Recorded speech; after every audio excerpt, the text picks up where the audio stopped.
श्री संत एकनाथ महाराज यांच्या 426व्या नाथषष्ठी यात्रा सोहळ्यानिमित्त महाराष्ट्राच्या कानाकोपऱ्यातील सर्वधर्मीय नाथ भक्तांचा हजारो दिंड्या पैठण नगरीत दाखल झाल्या असून यात्रेचे आकर्षण ठरत असलेली संत सद्गुरू गोदड महाराज जन्मस्थळ कर्जत जामखेड येथील प्रवीण घुले यांच्या मार्गदर्शनाखाली सर्वधर्मीय भक्तांचा सहभागामध्ये दिंडी नाथषष्ठी सोहळ्यास मार्गस्थ वेळेस दिंडी उचलण्याचा मान रोजेकरी असलेल्या मुस्लिम बांधवांच्या देत त्यांच्या हस्ते पालखी रथामध्ये ठेवली जाते। यामुळे सर्वधर्मीय समाज बांधवांमध्ये संत गोदड महाराज यांच्या दिंडी सोहळ्यामध्ये बंधुप्रेम एकतेचा संदेश सुद्धा सर्व महाराष्ट्रात दिला जातो।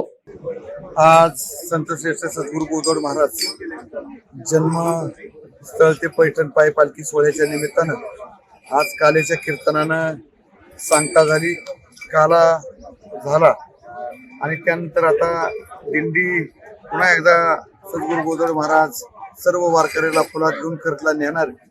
या दिंडी सोहळ्यासाठी आपण प्रस्थान होत असताना 18 पगड जाती धर्माच्या माणसांनी प्रस्थानला त्या ठिकाणी उपस्थित होते।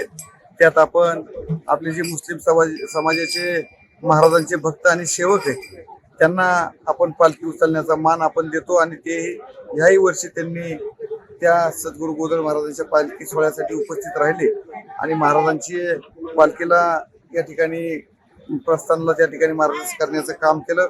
आपण पाहिलं असेल की संत असतील, नाथ महाराज असतील, सर्व घटकांना म्हणजे जात हा विषय संतांपुढे कधी राहिला नाही। तसंच सद्गुरू गोदड महाराजांपाशी सुद्धा भेद नाही, भाव नाही, उच्च नीच शिवता शिवत असला कुठलाही भेद नाही, शिवता शिवत नाही असं प्रत्यक्ष महाराजांच्या चरित्रामध्ये